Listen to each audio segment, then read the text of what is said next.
All right, so this is a day in the life of Mr. McCarrick's music classroom.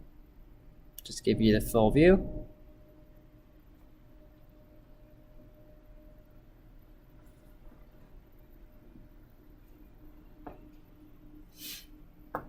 It's a pretty good space. It has a lot of room. There's a lot of different things we can do with this space, and it's really customizable, which I appreciate. So first things first, students walk in. They go to their assigned seats. Currently, we have the assigned seats set up into colored mats.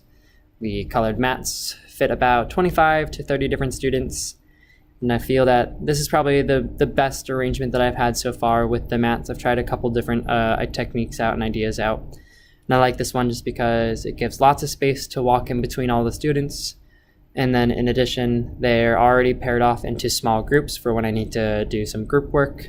And then in addition, it makes calling up different teams or different colored mats when they need to line up much easier and much better in terms of the expectation for it. Right over here, we have the whiteboard with some decorations that I made, just some musical reminders, dynamics, tempo, form, rhythm, moods, pitches. Right on our whiteboard is where we have just our week's agenda.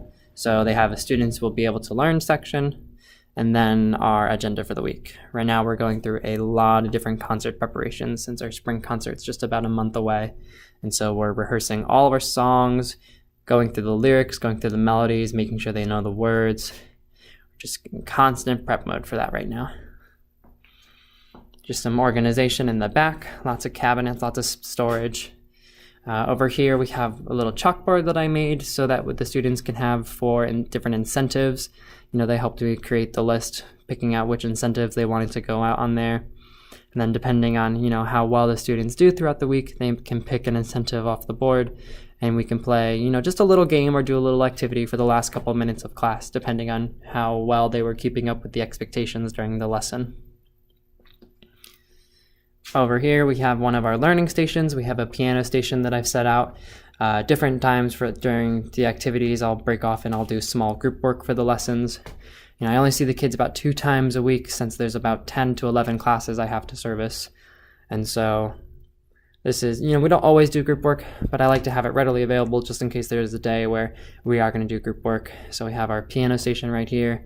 We have some drums over there as well as the xylophone and marimba. Again, just to have them readily available. Up here we have our word wall and as well as our week's focus. How it would work during the learning period. Students would be learning different terms. Let me see if I can refocus those terms. There we go. Well, they would be learning the terms and it'd be under our week's focus. And then once we've learned and defined the term, we can move it down below to our word wall. So these are just some of the terms that they learned this year so far. By the end of the year, our goal is to complete our word wall, so we still have a little ways to go. In front we have our desk, my desk, and then my piano as well. Just like to have them readily available right at the front. Right here, another classroom management technique. I love that chime. And then right at the front of the class, just some things for them to constantly be looking at and constantly to observe throughout the lesson. We have my classroom expectations, as well as how the students earn their daily participation grades every single day of class.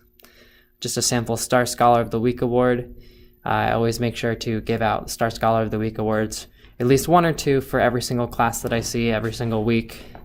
Again, just another positive reinforcement tool that I like to use to help keep the class on task. We have our solfege ladder, which is constantly referenced to during our lessons. We do a lot of singing in here, and so just having it readily available at the front makes it really easy for redirection and referencing during the lessons. And just some more decorations that I made just to brighten the room up a little bit, make them feel a little bit more at home, make them feel a little more, just a nice, friendly, nurturing atmosphere for them. And then last but not least, we end with our little footprints on the ground. They're a little worn down at the moment, but this is where the students will line up when they are to leave. I usually call them by colored mats based on who's following the expectation and who's ready to line up. And I will call them one at a time by the mats to start the line at the footprints. and it goes all the way back in a nice straight line, single file, nice and quiet, to be picked up by their teacher and to leave the classroom. And there you have it. There is a day in the life of Mr. McCarrick's music classroom.